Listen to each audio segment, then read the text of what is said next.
नमस्कार नहीं welcome you all to Study IQ. मैं हूं प्रशांत धवन। नाउ रिसेंटली भारत के रक्षा मंत्री राजनाथ सिंह जी ने एक बहुत ही इंपॉर्टेंट स्टेटमेंट दी है। इन्होंने ये कहा है कि भारत रुकेगा नहीं, बहुत ही जल्द आपको भारत के 3 एयरक्राफ्ट कैरियर दिखेंगे और इंडिया वहां पर भी रुकने वाला नहीं है। इंडिया इवेंचुअली 5-6 और एयरक्राफ्ट कैरियर्स बिल्ड करेगा। यहां पे आप देख पाओगे सारा जो आज के समय गेम है, जो एक जियोपॉलिटिकल गेम चल रहा है, ये इंडो पैसिफिक का है कि इंडो पैसिफिक रीजन में ज्यादा पावरफुल नेवी, एक ट्रू ब्लू वाटर नेवी कौन बना सकता है। ना ब्लू वाटर नेवी क्या होती है ये भी मैं आपको बताऊंगा, मगर यहाँ पे आप देख पाएंगे article work on 3rd aircraft career बहुत ही जल्द स्टार्ट हो जाएगा। और आगे इन्होंने यहाँ पर यह कहा है कि भविष्य में 5 और 6 एयरक्राफ्ट कैरियर्स इंडिया बिल्ड करेगा। ऑब्वियसली इसमें बहुत सा पैसा खर्च होने वाला है। जो तीसरा एयरक्राफ्ट कैरियर हम बनाएंगे INS विशाल, उसमें ही बताया जा रहा है कि 50,000 करोड़ का खर्चा आएगा।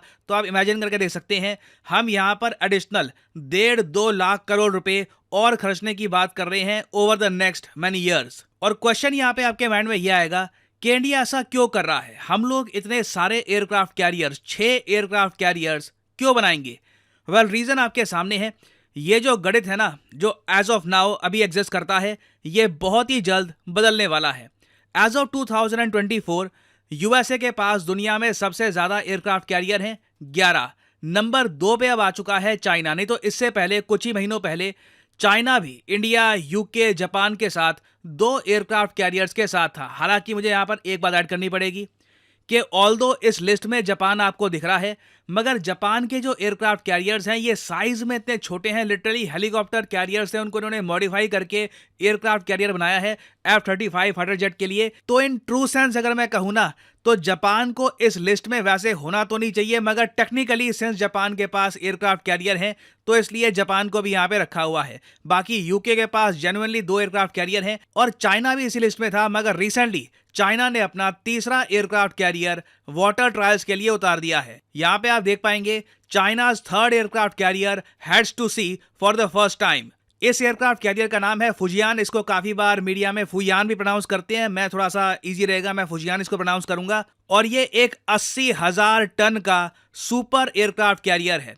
सुपर एयरक्राफ्ट कैरियर इसको इसलिए कहा जा रहा है क्योंकि जो साइज, जो वजन है एक अमेरिकन एयरक्राफ्ट कैरियर का, अमेरिकन एयरक्राफ्ट कैरियर्स आप कह सकते हैं पूरी दुनिया में सबसे बड़े हैं और उसके अलावा वजन भी सबसे ज़्यादा है। डिस्प्लेसमेंट वेट उनका 90,000 टन से भी ऊपर का रहता है। तो ऑलमोस्ट उसी श्रेणी का एयरक्राफ्ट कैरियर है चाइना का फुजियान। और ऐसा नहीं है कि बस इस एयरक्राफ्ट कैरियर का साइज बहुत बड़ा है, बहुत सारे एयरक्राफ्ट को आप कैरी कर सकते हो इस एयरक्राफ्ट कैरियर में। टेक्नोलॉजी के हिसाब से भी ये चाइना का अब तक का सबसे एडवांस्ड एयरक्राफ्ट कैरियर है। अगर हम कंपेयर करें चाइना के एयरक्राफ्ट कैरियर को इंडियन एयरक्राफ्ट कैरियर से, तो जहां पर फुजियान का जो डिस्प्लेसमेंट वेट है ये 80,000 टन है, भारत के पास अभी के लिए हैं 2 एयरक्राफ्ट कैरियर। एक तो INS विक्रमादित्य जिसका डिस्प्लेसमेंट वेट 45,000 टन से थोड़ा ऊपर है। ये बाय द वे हमने रशिया से परचेज किया था, 2013 में इसको परचेज किया गया था। बाद में इसमें काफी अपग्रेड्स वगैरह किए गए और आज के समय इंडिया इस एयरक्राफ्ट कैरियर को यूज कर रहा है। INS विक्रांत को अगर हम देखें तो ये 2022 में कमीशन हुआ था। It is truly made in India aircraft carrier और इसका जो डिस्प्लेसमेंट वेट है ये 45,000 टन है। तो आप देख सकते हैं हमारे दोनों aircraft carrier size, displacement weight के मामले में चाइना के तीसरे एयरक्राफ्ट कैरियर से बहुत पीछे हैं। और इसलिए भारत के रक्षा मंत्री की जो ये अनाउंसमेंट है कि इंडिया बहुत ही जल्द तीसरा एयरक्राफ्ट कैरियर बनाना स्टार्ट कर देगा, ये मैटर करती है क्योंकि भारत का जो तीसरा एयरक्राफ्ट कैरियर होगा इसका नाम होने वाला है INS विशाल। इसका डिस्प्लेसमेंट वेट होगा 65,000 टन।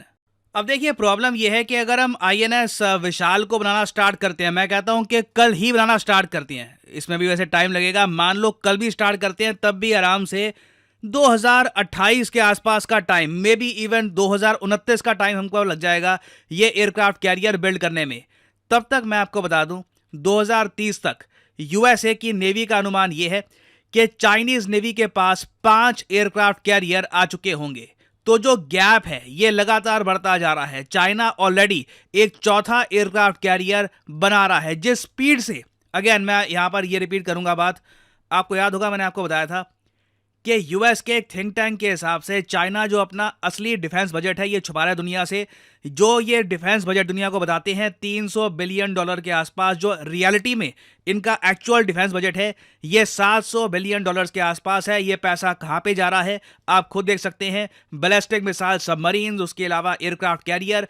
2035 तक अनुमान है कि चाइना के पास 6 एयरक्राफ्ट कैरियर होंगे और यूएसए के जो एयरक्राफ्ट कैरियर्स हैं ये लगातार बूढ़े हो रहे हैं।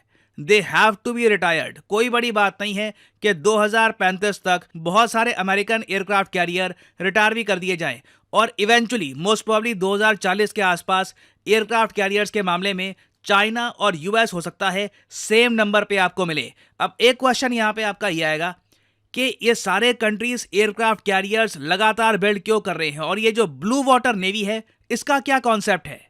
अब देखिए, आपको अगर सिर्फ अपना देश डिफेंड करना है, आपको कोई परवाह नहीं है कि आपको इंडियन ओशन में अपनी प्रेजेंस बनाकर रखनी है, पैसिफिक ओशन तक पहुंचना है, आपको बस अपना कंट्री करना है डिफेंड, तो उसके लिए ग्रीन वाटर नेवी काफ़ी होती है। ग्रीन वाटर नेवी में आपको ये सब कंट्रीज मिलेंगी, Pakistan, Bangladesh, Vietnam, Singapore, even Israel भी एक ग्रीन वाटर नेवी में आता है, नॉर्थ कोरिया वगैरह। ये सब कंट्रीज पे अगर मान लो कल को अटैक होता है तो इनके पास इतनी क्षमता है कि अपने वाटर्स के आसपास एक फाइट दे दे। वह डिपेंड करता है कि इनके सामने कौन सा देश खड़ा है, मगर एक बार को आप कह सकते हैं ये सब कंट्रीज ग्रीन वाटर नेवी है। ग्रीन वाटर नेवी के एक स्टेप नीचे आता है ब्राउन वाटर नेवीज। इन कंट्रीज के पास देखिए कहने कोई नेवी है, मगर इन रियलिटी खुद को प्रॉपरली ये डिफेंड कर नहीं पाएंगी। यहाँ पे बहुत सारे एग्जांपल्स आते हैं, जैसे एस्टोनिया, आइसलैंड, आयरलैंड, छोटे देश हो गए बहुत सारे। नाउ यहाँ पे हमने बात कर ली ब्राउन वाटर के बारे में, ग्रीन वाटर के बारे में। इसके ऊपर एक श्रेणी आती है ब्लू वाटर नेवी, और ब्लू वाटर नेवी के भी 4 रैंक्स होते हैं। एक ब्लू वाटर नेवी अपने देश से दूर जाकर कहीं पे ऑपरेशन कर सकती है। नाउ अब डिपेंड करता है कि अपने देश से कितने दूर जाने की आप बात कर रहे हो। क्या आप अपने रीजन से थोड़ा सा ही दूर जाने की बात कर रहे हो? फॉर एग्जाम्पल, मान लो कि कल को चाइना और ऑस्ट्रेलिया के बीच में, या फिर चाइना और फिलीपींस के बीच में, फिलीपींस अच्छा एग्जांपल है, चाइना फिलीपींस के बीच में कोई प्रॉब्लम होती है, इंडिया बिल्कुल अपना एयरक्राफ्ट कैरियर फिलीपींस की तरफ भेज सकता है और साथ ही साथ खुद को भी डिफेंड कर सकता है। एक एयरक्राफ्ट कैरियर इंडिया के पास भी रहेगा। इसलिए इंडिया को भी एक ब्लू वाटर नेवी की श्रेणी में रखा जाता है, मगर एक मल्टी रीजनल पावर प्रोजेक्शन वाली कंट्रीज की श्रेणी में रखा जाता है इंडिया को। इंडिया, चाइना दोनों ही आप कह लीजिए इस श्रेणी में आते हैं। इन दोनों से ऊपर माना जाता है कि यूएसए है, क्योंकि यूएसए के पास जेन्युइनली एक ग्लोबल पावर रीच वाली नेवी है। यूएसए की नेवी हर जगह आराम से ऑपरेट कर सकती है। यूएसए की नेवी डिप्लॉयड है इंडियन ओशन में, पैसिफिक ओशन में, अटलांटिक ओशन में। आपने खुद देखा है, चाहे यमन का इशू हो, चाहे ब्लैक सी का इशू हो, चाहे आप साउथ चाइना सी में देख लीजिए, हर जगह यूएस नेवी रहती है, क्योंकि यूएस नेवी एक जेन्युइन ब्लू वाटर नेवी है। तो चाइना भी यही चाहता है। चाइना भी चाहता है बहुत ही जल्द ये एक global reach power projection navy बन जाए। यूएसए जिस तरीके से पूरी दुनिया में प्रेजेंट रहता है, उसी तरीके से चाइना भी प्रेजेंट रहे। नाउ इंडिया के पास अगर 6 एयरक्राफ्ट कैरियर आ जाते हैं तो बिल्कुल इंडिया भी उसी रास्ते पर चल पड़ेगा। इसलिए कहा जाता है कि इंडिया फ्यूचर का एक जेन्युइन ग्लोबल पावर बन सकता है। तो इसलिए भारत के रक्षा मंत्री की जो स्टेटमेंट है 6 एयरक्राफ्ट कैरियर की, इसे चाइना भी सुनेगा, यूएसए भी सुनेगा, पूरी दुनिया में स्टेटमेंट गूंजेगी और इवेंचुअली देखना होगा कि इंडिया किस तरीके से बनाता है एक true blue water navy. Now finally आपसे यहाँ पे पूछूंगा एक क्वेश्चन। हाल ही में यूनाइटेड स्टेट्स ऑफ अमेरिका ने 100% टैरिफ्स इंपोज कर दिए हैं किस कंट्री पर?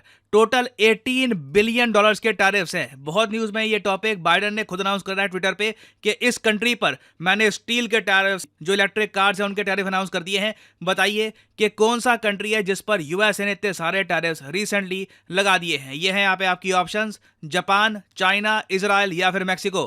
कमेंट सेक्शन में करिए उत्तर। जो लोग सही आंसर देंगे उनकी कमेंट को मैं हार्ट दे दूंगा, ताकि बाकी लोग समझ पाएं कि सही उत्तर क्या है।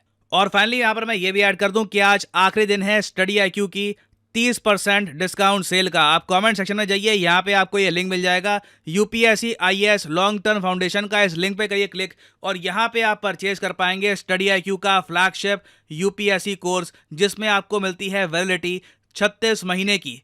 ये प्राइस जो यहाँ पर लिखा है ये पे करने की जरूरत नहीं है। सिंपली यहाँ पर कोड यूज करिए PG10 and the prices will start following. आपको 1000 रुपये से भी कम पे करने हैं महीने के, और आप घर बैठकर यूपीएससी एग्जाम की कर सकते हैं प्रिपरेशन। प्रीलिम्स, मेंस, इंटरव्यू, तीनों स्टेजेस में स्टडी आईक्यू आपके साथ रहेगा। प्रीलिम्स जैसे ही आपका क्लियर होता है, स्टडी आईक्यू अपनी तरफ से आपको इनवाइट करेगा। अगर आप चाहते हैं तो आप मेंस एग्जाम की तैयारी के लिए दिल्ली आ सकते हैं, आपका सारा खर्चा उठाएगा study IQ, and everything is covered in this course. तो आज आखिरी दिन है सेल का, 30% का आपको मिल रहा है डिस्काउंट। ये जो डिस्काउंट है आज रात को 12 बजे खत्म हो जाएगा। So use the code PD10 and save money. इसी नोट के साथ ये है वीडियो का अंत। Thank you for listening and as I always say, may the gods watch over you.